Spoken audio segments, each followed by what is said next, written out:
देश में ओमिक्रॉन के कुल 73 मामले, 11 राज्यों में अब फैल चुका है ये खतरनाक वेरिएंट। विजय दिवस की 50वीं वर्षगांठ जब भारत ने पाक को चटाई थी धूल, वीरों को द रीप टाइम्स का सैल्यूट। लड़कियों की शादी की न्यूनतम उम्र 21 होगी, सभी धर्मों और वर्गों पर लागू होगा ये कानून, आधार से जुड़ेगा वोटर कार्ड। अगले 5 दिन कुछ राज्यों में बढ़ेगी मुसीबत, पड़ेगी कड़ाके की ठंड, मौसम विभाग ने जारी की चेतावनी। और भारतीयों में विटामिन डी की कमी, देश में 49 करोड़ लोगों को नहीं मिल पा रहा पर्याप्त मात्रा में विटामिन डी, ये कमी बढ़ा रही है लोगों में डिप्रेशन और टेंशन।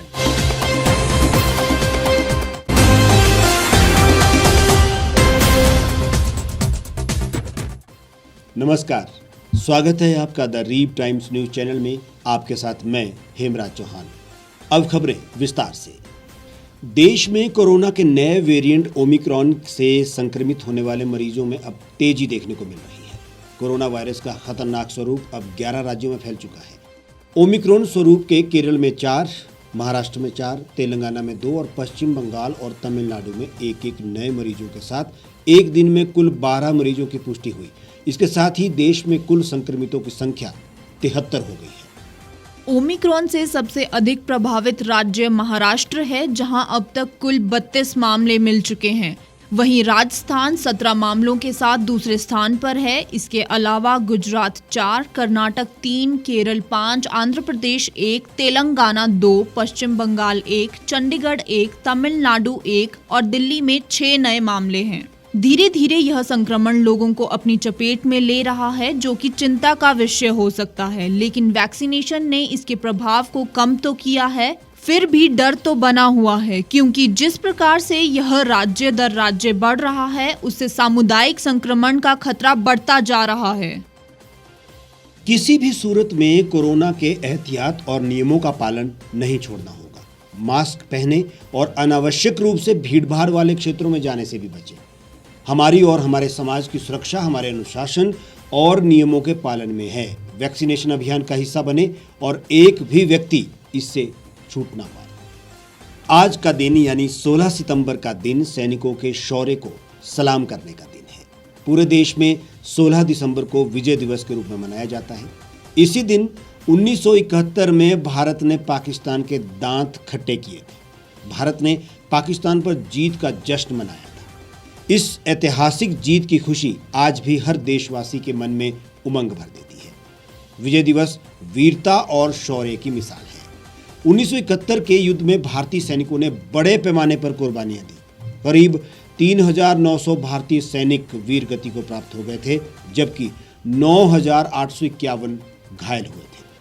16 दिसंबर का दिन देश के जवानों की वीरता, शौर्य, अदम्य साहस और कुर्बानी की कहानी को बयां करती है। देखिए हमारी ये रिपोर्ट। विजय दिवस 1971 के युद्ध में पाकिस्तान पर भारत की जीत के कारण मनाया जाता है। इस युद्ध के अंत के बाद 93,000 पाकिस्तानी सेना ने आत्मसमर्पण कर दिया था।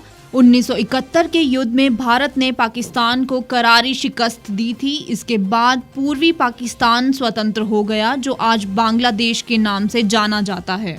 पूर्वी पाकिस्तान यानी आज के बांग्लादेश में पाकिस्तानी सेना के commander lieutenant general A.A.K. Niazi ने भारत के पूर्वी सैन्य commander lieutenant general Jagjit Singh Arora के समक्ष आत्मसमर्पण कर दिया था। 16 दिसंबर की शाम जनरल नियाजी ने आत्मसमर्पण के कागजों पर हस्ताक्षर किए। भारत युद्ध जीता और हर साल इस दिन को हम विजय दिवस के रूप में मनाते हैं। जनरल जैकब को मानेक शॉ का मैसेज मिला कि आत्मसमर्पण की तैयारी के लिए तुरंत ढाका पहुंचे। उस समय जैकब की हालत बिगड़ रही थी। भारत के पास केवल 3000 सैनिक और वे भी ढाका से 30 किलोमीटर दूर। वहीं दूसरी तरफ पाकिस्तान सेना के commander lieutenant general A.A.K. Niazi के पास ढाका में 26,400 सैनिक थे। भारतीय सेना ने युद्ध पर पूरी तरह से अपनी पकड़ बना ली थी। भारत के पूर्वी सैन्य कमांडर जगजीत अरोड़ा अपने दल बल समेत 1-2 घंटे में ढाका लैंड करने वाले थे और युद्ध विराम भी जल्द घोषित होने वाला था। जैकब के हाथ में कुछ भी नहीं था। जैकब जब नियाजी के कमरे में घुसे तो वहां सन्नाटा छाया हुआ था। आत्मसमर्पण का दस्तावेज टेबल पर रखा हुआ था। शाम के 4:30 बजे lieutenant general Jagjit Singh Arora helicopter से ढाका हवाई अड्डे पर लैंड किए।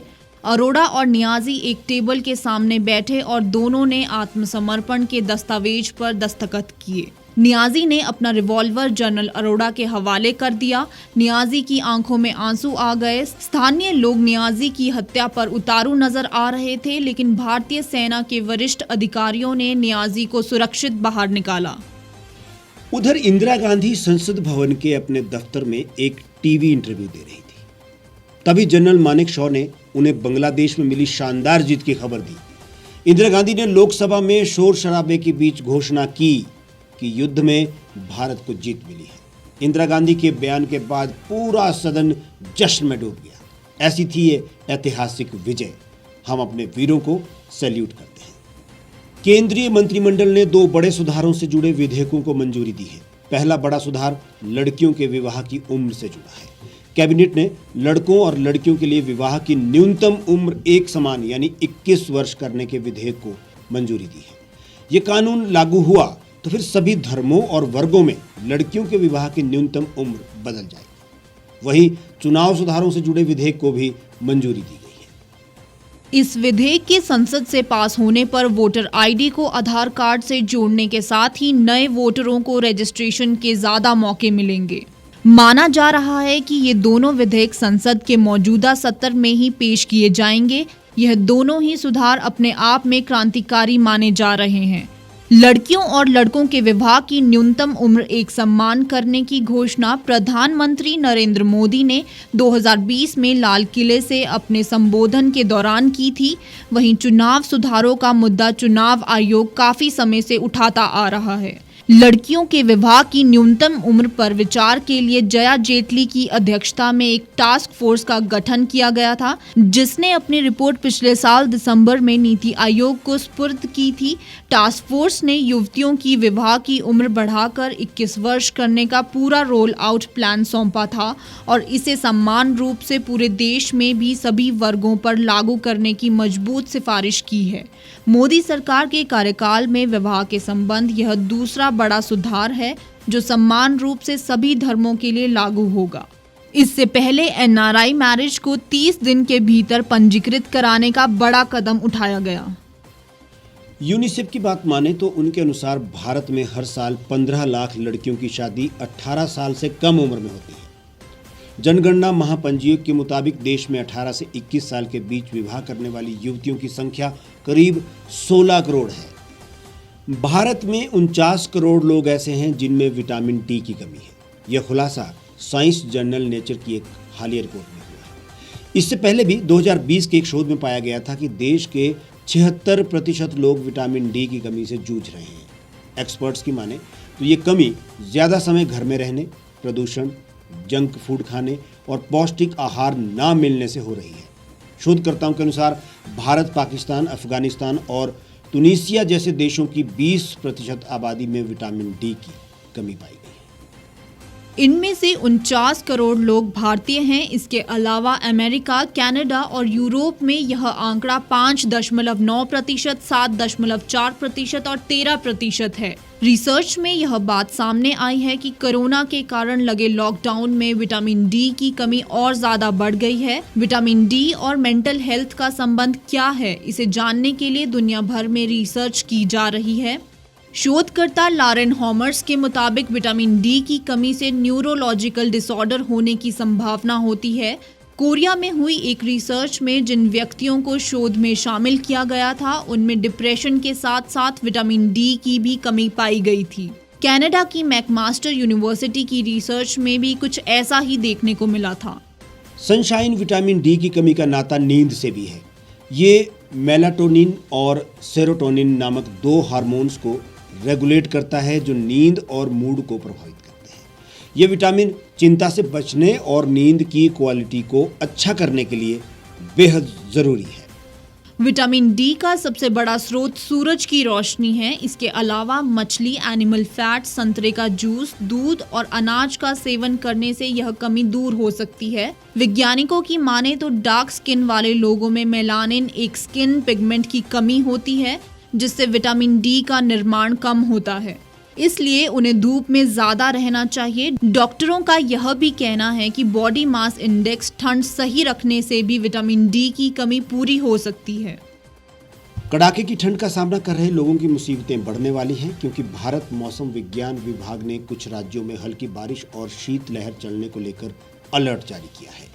मौसम विभाग ने कहा है कि वेस्टर्न डिस्टर्बेंस की वजह से 16 दिसंबर को कुछ राज्यों में हल्की बारिश होने की संभावनाएं हैं। इसके साथ ही मौसम विभाग ने कुछ राज्यों में घना कोहरा पड़ने की भी चेतावनी दी है। हिमाचल में भी तेज शीतलहर ने कहर ढा दिया है। शिमला में पानी जमने से लेकर सड़कों पर फिसलन आ गई है। भारत मौसम विज्ञान विभाग ने कहा है कि पंजाब में 20 दिसंबर तक, हरियाणा, चंडीगढ़ और उत्तरी राजस्थान में 18 से 20 दिसंबर तक शीतलहर चलने की आशंका है। इसके साथ ही आईएमडी ने 16 और 17 दिसंबर को सुबह के समय पंजाब, असम, मेघालय, मणिपुर, नागालैंड, त्रिपुरा और मिजोरम के अलग अलग हिस्सों में घना कोहरा पड़ने की भी चेतावनी दी है। मौसम विभाग के अनुसार अगले 3 दिनों के दौरान पश्चिमी हिमालय क्षेत्र में हल्की बारिश या बर्फबारी हो सकती है। इसके अलावा 16 दिसंबर को आसपास के मैदानी इलाकों में हल्की छिटपुट बारिश होने की संभावना है। आईएमडी के अनुसार जम्मू कश्मीर, लद्दाख और हिमाचल प्रदेश में अगले 3 दिनों तक हल्की बारिश और बर्फबारी की आशंका है, जबकि उत्तराखंड में 16 और 17 दिसंबर को बारिश और बर्फबारी हो सकती है। इसके साथ ही मौसम विभाग ने आशंका जताई है कि पंजाब, हरियाणा और पश्चिमी उत्तर प्रदेश में बादल छाए रहने और हल्की बारिश हो सकती है। हमारे आज के इस बुलेटिन में फिलहाल इतना ही। आप देश और दुनिया की तमाम खबरों के लिए हमारे साथ बने रहिए, हमारे साथ जुड़े रहिए और देखते रहिए द रीव टाइम्स।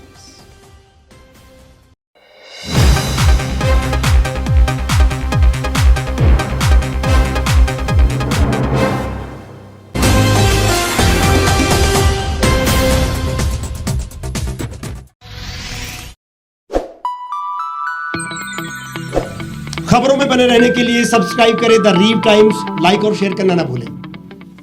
एक छत के नीचे सुविधाओं का अब उठाएं लाभ।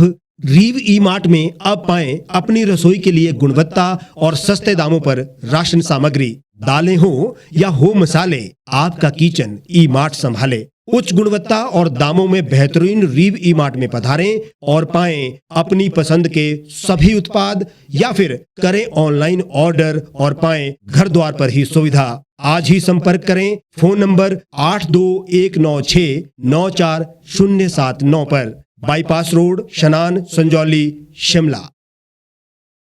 गांव की चौपालों से लेकर संसद के गलियारों तक, गृहिणी के चूल्हे से लेकर निवेश और बाजारों तक, किसानों के हाल से लेकर खेत और खलिहानों तक, शिक्षा और स्वास्थ्य से लेकर खेल के मैदानों तक, संसद के प्रधान से लेकर पंचायत के पंच तक, सेंट्रल हॉल से लेकर ग्राम सभा के मंच तक, हर खबर पर रहेगी हमारी पैनी नजर।